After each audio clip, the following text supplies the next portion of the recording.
प्यारे विद्यार्थियों, आज हम भूगोल विषय बीए पार्ट फर्स्ट में नदियों द्वारा निर्मित स्थलाकृतियों का अध्ययन करेंगे या बहते हुए जल के कार्य। पृथ्वी की सतह पर समतल स्थापक बलों के अंतर्गत बहते हुए जल का कार्य सबसे अधिक महत्वपूर्ण है। नदी मुख्य रूप से 3 प्रकार के कार्य करती है: अपरदन, परिवहन एवं निक्षेपण। नदी की अपरदन क्षमता जलोढ़कों की मात्रा अधिक होने से बढ़ जाती है। नदी के अपरदन का कार्य मुख्य रूप से अपघर्षण, सन्निघर्षण, जलीय क्रिया, घोलीकरण आदि क्रियाओं द्वारा होता है।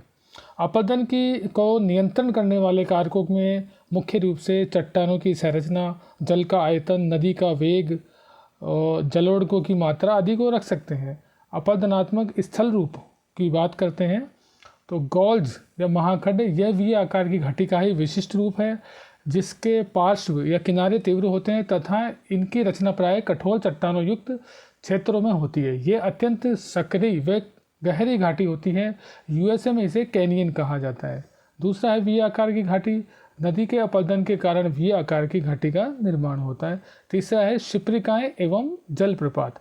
तली में शैलों की संरचना असमान होने पर नदी का जल जब कहीं मंद कहीं तीव्र गति से बहता है तो शिप्रिकाओं की उत्पत्ति होती है। दूसरी ओर नदी का ढाल जब खड़ा होता है तो जल ऊंचाई से गिरता है, जिसके कारण जलप्रपात उत्पन्न होते हैं।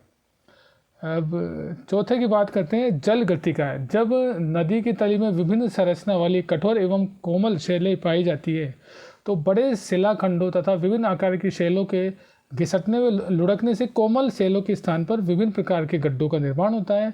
बाद में इन गड्ढों के स्थान पर जलोढ़कों की छेदन क्रिया, ड्रिलिंग क्रिया द्वारा भंवर उत्पन्न हो जाते हैं, जो गलतों को और गहरा कर देते हैं। इन गलतों को ही जल गलतिका कहते हैं। पांचवा है नदी वेदिकाएं।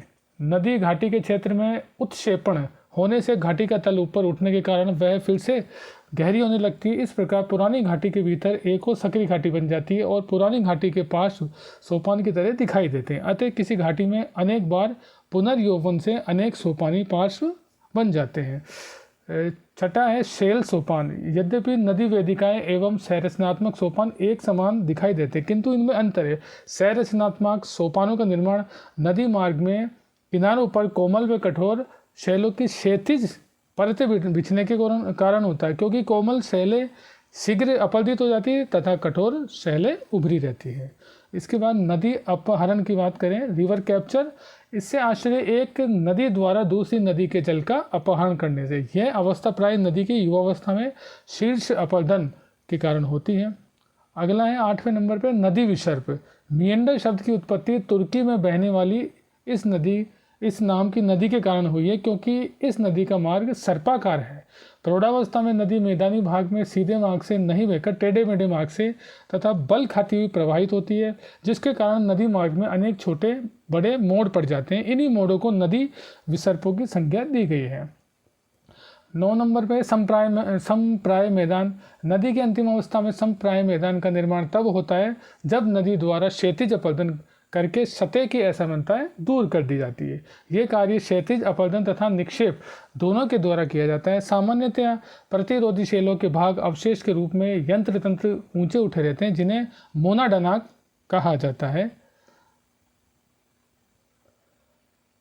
अब निक्षेपात्मक स्थल रूप की बात करें तो जलोढ़ पंख तथा जलोढ़ शंकु का निर्माण होता है। पहला, पर्वतीय ढाल से जब नदियां जलोढ़कों के साथ समतल भाग में प्रवेश करती हैं तो उनका वेग अचानक कम हो जाता है, जिससे जलोढ़क पर्वतीय ढाल के आधार के पास अर्धवृत्ताकार रूप से निक्षेपित हो जाते हैं। इसे जलोढ़ पंख कहते हैं। यदि निक्षेपण शंकु के आकार का हो तो उसे जलोढ़ शंकु कहते हैं। अगला है गिरिपदीय जलोढ़ मैदान। कई जलोढ़ पंख परिधि की ओर विस्तार होने पर परस्पर रूप में मिल जाते हैं, जो संयुक्त जलोढ़ पंख की रचना करते हैं। परिणाम स्वरूप एक विस्तृत मैदान की रचना कई विस्तृत पंखों के मिलने से होती है। उसे ही गिरिपदीय जलोढ़क मैदान कहा जाता है। अगला है गोकुल झील, ऑक्सो झील। बाढ़ के समय विसर्प की गिरिवियाँ अत्यंत सक्रिय हो जाने पर कट जाती हैं, जिससे नदी मार्ग सीधा मार्ग ग्रहण कर लेती है। कटे हुए विसर्पों में जल भर जाता है, इसे गोकुल झील कहते हैं।